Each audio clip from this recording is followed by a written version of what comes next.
मैं हूं आपका दोस्त रामनिवास अरुण और आप देख रहे हैं दर्पण स्टडी पॉइंट। दोस्तों, आज एनवायरनमेंट से रिलेटेड बहुत सारे क्वेश्चंस लेकर आए हैं। बहुत ज़्यादा इम्पोर्टेंट क्वेश्चंस हैं जो कि आपके आगामी परीक्षाओं के लिए बहुत ज़्यादा इम्पोर्टेंट होने वाले हैं।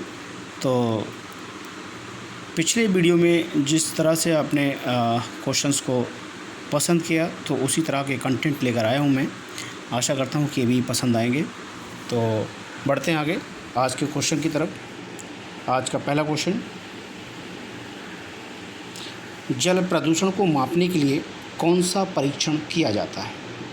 ए, बायोकेमिकल ऑक्सीजन डिमांड यानी BOD, B, biologist oxygen demand, C, biology oxygen demand, D, oxygen demand. तो पहले क्वेश्चन का आंसर हो जाएगा option A, biochemical oxygen demand.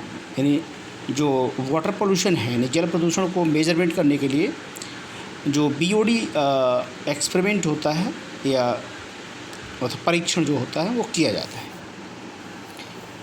दूसरा क्वेश्चन, महासागरों में जल स्तर वृद्धि का कारण क्या है? ए, अत्यधिक वर्षा, बी, अम्ल वर्षा, सी, ध्रुवीय प्रदेशों में बर्फ़ का पिघलना, या डी, इनमें से कोई नहीं। तो क्वेश्चन नंबर 2 का आंसर हो जाएगा ऑप्शन सी, ध्रुवीय प्रदेशों में बर्फ़ का पिघलना। तो महासागर में जो वाटर लेवल का बढ़ना जो है वो पोल पर, जो अर्थ के पोल हैं वहाँ पर बर्फ़ का पिघलना है। ठीक है दोस्तों।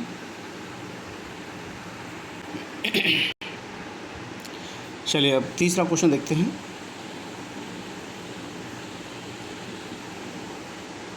भूमंडलीय तापन का कारण क्या है?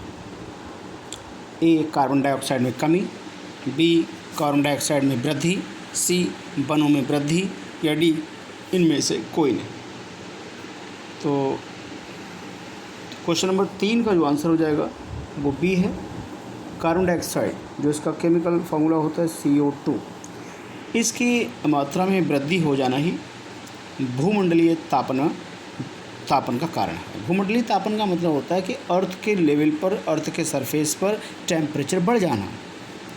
वो CO2 के कारण है, क्योंकि हम यहाँ अर्थ पर बहुत सारे ऐसे फॉसिल फ्यूल्स हैं या बहुत सारे पॉलीथीन्स वगैरह हैं या बहुत सारे ऐसे मटेरियल, वेस्ट मटेरियल हैं जिनको हम जला रहे हैं, जिसके कारण से अर्थ का टेम्परेचर बढ़ रहा है। क्वेश्चन नंबर 4 का क्वेश्चन, जुगाली करने वाले पशु किस ग्रीन हाउस गैस को क्रिएट करते हैं, उत्पन्न करते हैं, प्रोड्यूस करते हैं? ए, कार्बन डाइऑक्साइड, बी, जल वाष्प, सी, मीथेन, या D, nitrous oxide. Question number 4 का आंसर हो जाएगा सी, मीथेन, जिसका केमिकल फार्मूला इसमें दे रखा है CH4। ठीक है। तो मीथेन, जुगाली करने वाले जो खाना खाने के बाद जब मुंह चलाते हैं तो उनको चबाते, धीरे धीरे चबाते हैं, तो चबाने के बाद यानी जुगाली करना होता है, जो पशु बैठ के जुगाली करते हैं, तो उससे जब जुगाली करते हैं जानवर, तो उससे क्या होता है कि मीथेन गैस क्रिएट होती है, जो बहुत ही ज़्यादा हानिकारक होती है। ठीक है, ग्रीन हाउस गैस को बढ़ावा देती है। 5वां क्वेश्चन, वायुमंडल में गैसों की निश्चित प्राकृतिक मात्रा में अवांछनीय परिवर्तन को क्या कहा जाता है? अचानक से, सडनली मतलब इंक्रीमेंट। ए, वायु प्रदूषण, बी, जल प्रदूषण, सी, ध्वनि प्रदूषण, या डी, रेडियोधर्मी प्रदूषण। तो 5 का आंसर हो जाएगा ऑप्शन ए, वायु प्रदूषण। तो वायुमंडल में गैसों की ये एक बैलेंस्ड नेचुरल क्वांटिटी है, उसमें अचानक से कोई अगर चेंज होता है तो उसको बोलते हैं वायु प्रदूषण। 6वां क्वेश्चन, वायु प्रदूषण का कारण क्या है? ए, ध्वनि विस्तारक यंत्र, बी, कीटनाशकों का प्रयोग, सी, धुआं, या डी, इनमें से कोई नहीं। 6 का आंसर सी हो जाएगा। वायु प्रदूषण का जो हम फॉसिल फ्यूल जलाते हैं उससे धुआं जो क्रिएट होता है वही कहीं ना कहीं वायु प्रदूषण को बढ़ावा देता है। क्वेश्चन नंबर 7 देखते हैं। वाहनों से निकलने वाली प्रदूषित गैस कौन सी है? A, hydrocarbon, B carbon dioxide, C carbon monoxide, D nitrogen oxide. तो क्वेश्चन नंबर 7 का आंसर हो जाएगा कार्बन मोनोऑक्साइड, जिसका केमिकल फार्मूला होता है CO, कार्बन मोनोऑक्साइड। तो जो व्हीकल्स हैं और उनमें जो फॉसिल फ्यूल बर्न होता है उनके इंजन में, तो वहाँ जलने के बाद, दहन के बाद एक गैस रिलीज होती है, इसको बोलते हैं कार्बन मोनोऑक्साइड, जो कि बहुत ज़्यादा घातक गैस है। 8वां क्वेश्चन, निम्नलिखित में से कौन सी गैस वायु को सबसे अधिक प्रदूषित करती है? A carbon dioxide, B carbon monoxide, C nitrogen oxide, या डी इनमें से कोई नहीं। तो क्वेश्चन नंबर 8 का जो आंसर हो जाएगा वो ऑप्शन बी है, कार्बन मोनोऑक्साइड, यानी CO इसका केमिकल फार्मूला है। वायु को सबसे ज़्यादा प्रदूषित, यानी सबसे ज़्यादा पोल्यूटेड अगर इन्वायरमेंट को करती है तो सबसे ज़्यादा कौन सी करती है? Carbon monoxide. क्वेश्चन नंबर 9, वायु प्रदूषण को कम किया जा सकता है कैसे? ए सूर्य प्रकाश द्वारा, बी वृक्षों द्वारा, सी ध्वनि विस्तारक यंत्रों पर रोक लगाकर, या डी इनमें से कोई नहीं। तो 9 का जो आंसर हो जाएगा वो बी है, ऑप्शन बी, यानी वृक्ष लगा दें हम। और वृक्ष लगाने से क्या होता है कि जो ध्वनि होगी वो उनको अवशोषित कर लेंगे, क्योंकि एब्जॉर्ब करने का काम करते हैं पेड़। जैसे कि कोई रोड जा रहा है, रोड के चारों किनारों पर, दोनों किनारों पर मतलब पेड़ लगाए जाते हैं, तो लोगों को ये गलतफहमी हो जाती है कि कहीं ना कहीं छाँव के लिए होता है। उसका एक मल्टीपर्पज़ काम है कि छाँव तो देते ही हैं पेड़, फल भी देते हैं, बट क्या है कि रोड के दोनों किनारों पर पेड़ लगाने का मकसद जो है वो ये है कि अगर कोई व्हीकल से हॉर्न निकलता है तो कोई उससे विचलित ना जाए, जिससे वो आवाज़ को एब्जॉर्ब कर सके, हाईली लाउडेड साउंड को वो एब्जॉर्ब कर लें, इसलिए सड़क के दोनों किनारे पेड़ लगाए जाते हैं। तो वायु प्रदूषण को रोका जा सकता है वृक्ष लगाकर। 10वां क्वेश्चन, उत्तराखंड में मनाया जाने वाला हरेला पर्व किससे संबंधित है? ए जल संरक्षण से, बी पौधारोपण से, सी ओजोन संरक्षण से, या डी इनमें से कोई नहीं। तो जो 10वां क्वेश्चन का आंसर है ऑप्शन बी, उत्तराखंड में मनाया जाने वाला हरेला पर्व जो है वो पौधारोपण से होता है, पौधारोपण से। इस दिन क्या होता है, पहाड़ी लोग मतलब बढ़ चढ़कर इस त्यौहार को मनाते हैं और पेड़ लगाते हैं। हालांकि पहाड़ों पर पेड़ तो हैं ही बहुत सारे, लेकिन फिर भी वो एक त्यौहार के रूप में इसको मनाते हैं। एक हरेली नाम का त्यौहार भी होता है जो कि छत्तीसगढ़ का त्यौहार है, इसको भी ध्यान रखिएगा। हरेला उत्तराखंड का है, हरेली छत्तीसगढ़ का है। चलिए 11वां क्वेश्चन देखते हैं। पेड़ पौधे वायु प्रदूषण को कम करते हैं क्योंकि वो अवशोषित करते हैं क्या? A oxygen, B carbon monoxide, C sulphur dioxide, या डी कार्बन डाइऑक्साइड। तो 11वें का क्वेश्चन का आंसर जो हो जाएगा ऑप्शन डी, कार्बन डाइऑक्साइड। तो पेड़ पौधे वायु प्रदूषण कम करते हैं क्योंकि वो एब्जॉर्ब करते हैं या अवशोषित करते हैं कार्बन डाइऑक्साइड।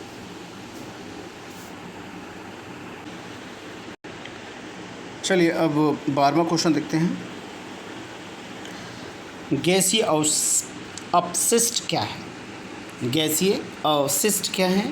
ए घरों से निकला गंदा पानी, बी सब्जी तथा फलों के छिलके, सी लकड़ी तथा कोयले के जलने से निकलने वाला धुआं, या डी इनमें से कोई नहीं।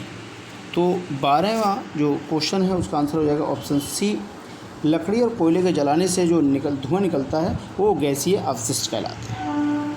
चलिए 13वां क्वेश्चन देखते हैं। मोटर कार से उत्पन्न प्रदूषक जो मानसिक रोग पैदा करता है, ए पारा, यानी इसका केमिकल फार्मूला Hg सिंबल मतलब, बी Pb यानी सीसा, डी Cd यानी कैडमियम, या डी इनमें से कोई नहीं। तो कहने का मतलब यहाँ पर यह है, तो इसका जो आंसर हो जाएगा क्वेश्चन नंबर 13 का जो आंसर हो जाएगा बी, सीसा, लेड जिसे बोलते हैं, इसको लेड भी बोलते हैं, ठीक है। तो वहाँ पे लिखा होता है, जब भी आप व्हीकल्स को अपने पेट्रोल पंप पे ले जाएंगे तो वहाँ पर लिखा होता है सीसा रहित या विदाउट लेड। तो क्या होता है कि इंजन को ख़राब कर देता है ये। तो मोटर कार से उत्पन्न जो पोल्यूटेड है वो मानसिक रोग पैदा करता है, वो कहलाता है लेड यानी सीसा। 14वां क्वेश्चन देखते हैं। मिनीमाता रोग किसके कारण होता है? ए पारा, बी सीसा, सी कैडमियम, या डी इनमें से कोई नहीं। तो 14वां क्वेश्चन का जो आंसर हो जाएगा ऑप्शन ए पारा। ठीक है, पारा से यानी मरकरी भी बोलते हैं इसको हम। तो पारा जो है, पारा से मिनीमाता रोग होता है। ठीक है, 15वां क्वेश्चन देखते हैं। कौन सा वायुमंडलीय प्रदूषक अम्लीय वर्षा का मुख्य कारण है? ए सल्फर डाइऑक्साइड, बी ऑक्सीजन, सी CO2, डी HCl। तो इसका आंसर हो जाएगा ऑप्शन ए सल्फर डाइऑक्साइड। होता क्या है दोस्तों कि जो सल्फ़र होती है, अगर अर्थ के सरफेस पर यानी ज़मीन पर अगर इसको जलाया जाए तो या किसी से उत्पन्न की जाए या किसी फॉसिल फ्यूल से निकले तो क्या होता है, हल्की होकर एनवायरनमेंट के ऊपर एक लेयर सी बना लेती है और एनवायरनमेंट ऊपर जाने के बाद ऑक्सीजन से क्रिएट करके ये ऑक्साइड बना लेती है, यानी सल्फ़र डाइऑक्साइड, जो कि बहुत ही ज़्यादा मतलब प्रदूषक गैस है। और जब वर्षा होती है तो वर्षा के पानी के साथ ज़मीन पर आ जाती है और ये एसिड रेन कर देती है, यानी अम्लीय वर्षा कर देती है। 16वां क्वेश्चन देखते हैं। अंतर्राष्ट्रीय अम्ल वर्षा सूचना केंद्र स्थापित किया गया है? ए ओस्लो नॉर्वे में, बी नई दिल्ली में, सी बीजिंग में, या डी न्यूयॉर्क। तो 16वें का जो आंसर हो जाएगा दोस्तों option A Oslo in Norway. अंतर्राष्ट्रीय जो एसिड रेन इंफॉर्मेशन सेंटर है वो ओस्लो नॉर्वे में स्थापित किया गया है। 17वां क्वेश्चन। किस देश में सर्वाधिक अम्लीय वर्षा होती है?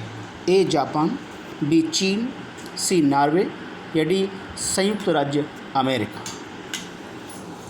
ऑप्शन सी इसका आंसर हो जाएगा नॉर्वे। यानी अभी जस्ट हमने पढ़ा कि मतलब ओस्लो नॉर्वे में इसका एक सूचना केंद्र बनाया गया है। तो ऑब्वियसली बात है यहाँ पर रिसर्च सेंटर भी बनाया गया है, तो इसीलिए सर्वाधिक वर्षा नॉर्वे में होती है, तो इसका रिसर्च सेंटर भी यहीं पर है। 18वां क्वेश्चन।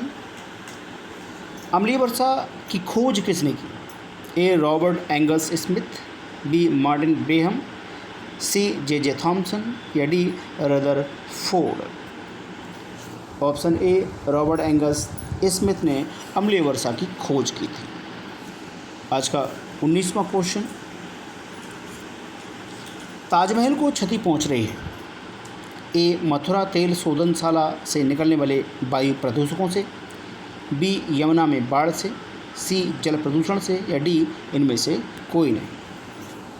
ऑप्शन ए इसका आंसर हो जाएगा मथुरा जो ऑयल रिफाइनरी है, तो वहाँ पर क्या होता है, जो तेल को शोधन किया जाता है उसका, वहाँ से कुछ प्रदूषक, ठीक है, लघु प्रदूषक निकलते हैं, पोल्यूटेंट निकलते हैं, और पोल्यूटेंट्स के कारण हवा से बहते बहते वो क्या होता है, ताजमहल के सरफेस पर जम जाते हैं और उसको कोरोड करने लगते हैं, यानी गलाने लगते हैं धीरे धीरे, या उसका कलर चेंज करने लगते हैं, मतलब वाइट से येलो टाइप का। तो इसलिए ताजमहल को क्षति हो रही है, तो सरकार इस पर कुछ ध्यान दे रही है। आसपास की फैक्ट्री को मतलब उस लेवल पे लाने की कोशिश कर रही है, पूरी तरह से बंद तो नहीं, लेकिन फिर भी सरकार इस पर ध्यान दे रही है और पिछली सरकारों ने ध्यान दिया। आशा करते हैं जल्दी ही मतलब ताजमहल की बेहद खूबसूरती वापस आए। आज का लास्ट क्वेश्चन देखते हैं। तो ओजोन परत किन हानिकारक किरणों को अवशोषित करती है? ए गामा किरणें, बी पराबैंगनी किरणें, सी एक्स किरणें, या इनमें से कोई नहीं।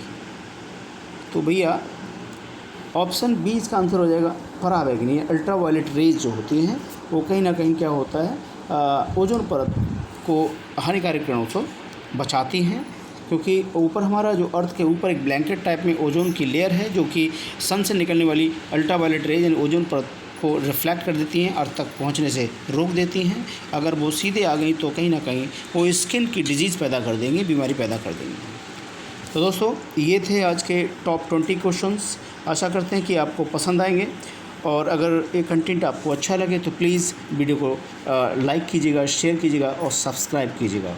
और अगर कोई सजेशन हो तो प्लीज़ हमें ज़रूर शेयर कीजिएगा, हम आपके रेस्पॉन्ड की प्रतीक्षा करेंगे। तो आज के लिए बस इतना ही, कल मिलते हैं नए वीडियो के साथ। तब तक देखते रहिए दर्पण स्टडी पॉइंट। धन्यवाद।